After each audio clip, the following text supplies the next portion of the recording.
Hi parents, are you all looking forward to getting your child back to school?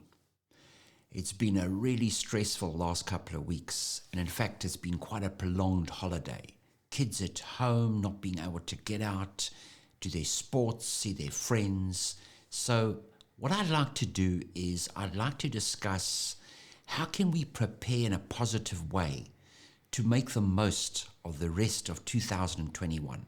And perhaps that you could also please contribute in the group, express and give us some of your tips and some of your best techniques that you've used to help get you through the last several weeks, and what are your plans getting your child back on track to catch up. And I don't necessarily think it's been a lost couple of weeks or a lost year so far, but it's been a way to connect, to get to know each other, get to know your family, get to know your children, and they get to know you as well. So we need to celebrate the fact that they're getting back with their friends, family, and to connect in a more positive way.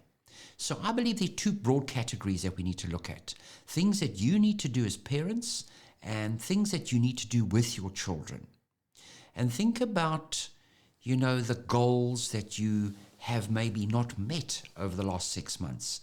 Perhaps there are areas in your child's life, whether it's social, emotional, maybe there are gaps that you can clearly see, and you have been thinking about things over the last month. Maybe it's occupational therapy, speech therapy. Your child's fallen a little bit short with their maths or English or reading, and you know that these are gaps. These are things that we need to think about and address over the next 6 months. And to have clear objectives as to how we're going to and how you're going to address those. Think about the end in mind. What do you want to really have achieved over this next term? And perhaps we need to sit down and think about things. The parents I've been seeing recently, we've been talking about those problems. And in the beginning of the year, it's very unclear what the problems are. But now in the beginning of the year, you've received some reports and you've been contemplating what you need to do.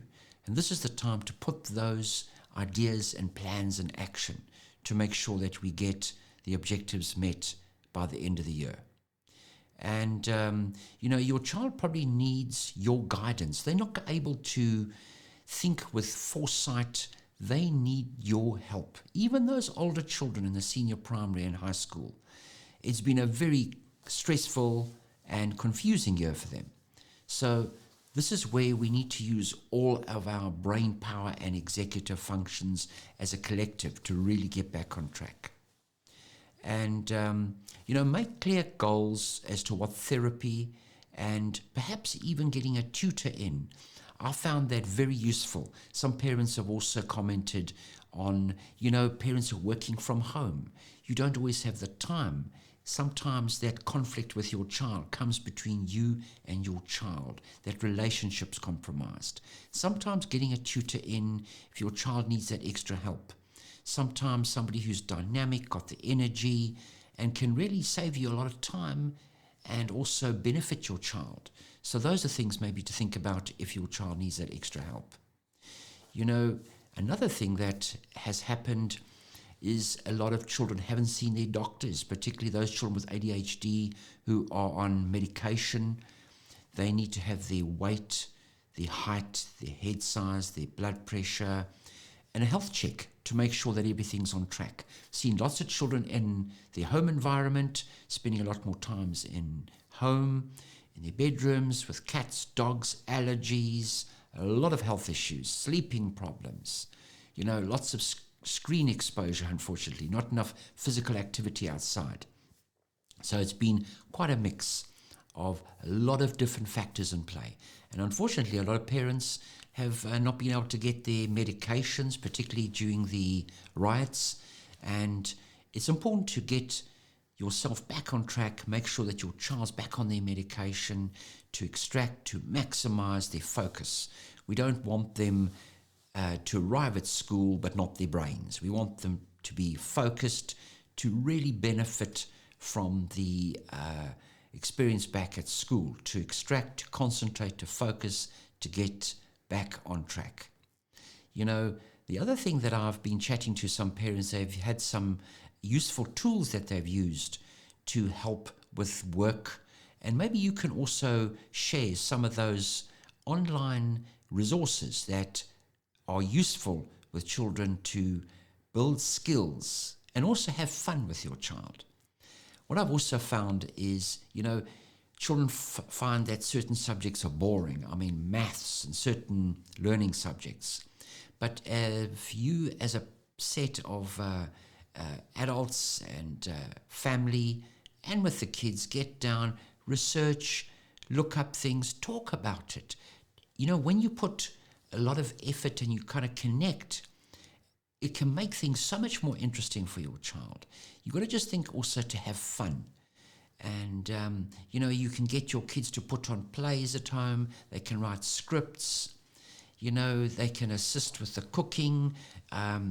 Just like with maths, they can, looking at sports on the TV, helping them understand scoring, different lap times and the F1 Grand Prix, talking about numbers, if they're cooking, fractions, adding. All these kind of things can be used very practically at home. And some parents have said they've got their children to write scripts, made short little videos, they've even put them online. Think about the gaps that your child has difficulty with and try and make it fun. There are some online resources that I've found quite useful with parents. Some of the resources, one is called Audiobooks. This is predictive speech, Bookshare, something called Co-Writer, and also, Times Table made fun with stories behind all the letters. And these are areas that you can share and get some recommendations from the teacher. These make a big difference. Your child's going back to school and they are going to be sometimes a little bit anxious. I mean, everybody's a bit anxious getting back to a routine. Let them express themselves. Let them talk about things. It helps resolve those things, and it also helps you understand what they're worried about. A lot of parents will be working from home, and it also is quite stressful. So having a plan, having predictability helps calm down a lot of children. Getting into routine with their sleeping, curtailing the online screen exposure. Try to get them involved in some sports when they get back. I was reading an amazing research article on the use of karate, with concentration, focus. Doesn't necessarily have to be a particular sport. Sometimes the contact sports are not going to be available. But, some children are doing online dancing. Take them for a walk with you. Little boy said he enjoyed just hitting the golf ball with his dad. And, that was something that it stuck in his memory, in his mind.